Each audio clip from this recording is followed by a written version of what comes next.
Hello guys, I'm Nicholos Gualteros. I work here at Sena Tattoo in Soho, Lower Manhattan.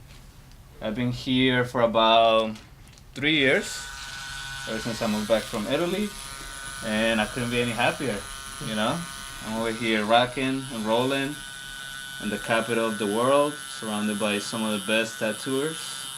And that keeps me kind of humble. Tattooing, basically, I've gotten old holding a tattoo machine.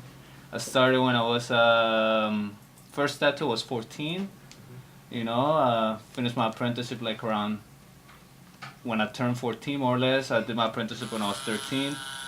And yeah, never stopped tattooing. It's actually the only job I ever had. Like something that I never really planned out. So I was living here in the United States, and I got into a lot of trouble, into fights in high school. I mean, in middle school at the time. And my mom sent me to live with my dad, and he happened to live in Brazil at the time. And my dad's a tattoo artist, so kind of like one thing led to another. But it's something that I would have never thought about in a million years that I would have been an artist or anything like that. Well, he's from a different era when tattoos were more like underground and whatever. But then in Brazil, he met, I call him the master of my master. His name was Binga Tattoo Studio in Salvador, Bahia, in Brazil.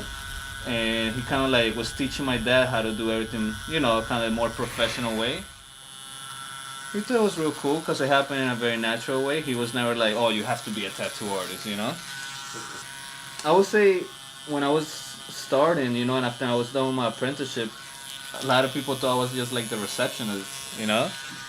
So I would talk to people for like a half hour, maybe an hour, and be like, okay, cool, let's do the tattoo. It's like, whoa, wait a minute, you're the one that's gonna do the tattoo? It's like, yeah, I've been talking to you this whole time. It's like, oh man, I'm sorry, man, I thought you were like the receptionist. And kind of like have to show him my work and then be like, okay, let's do it. I mean, 14, 15 years old, I mean, imagine how young I looked back then. I kind of rely a lot on like showing my work and then they would let me do it. But then afterwards, it kind of like, not so much. But yeah, that was definitely funny a lot. It happened quite often. Well, fortunately, like I was working in a very good studio in Brazil. So, people that came there, they knew people that were tattooing were pretty serious.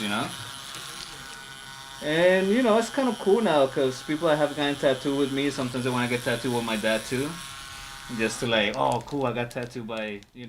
Actually, I got tattooed with David many months ago. He finished the bottom of my sleeve.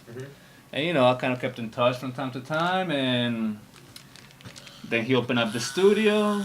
And eventually, when I was moving back, I kind of asked him if I could work here. He asked me to, show him my portfolio, see where I'm standing. And yeah, man, kind of like one thing led to another.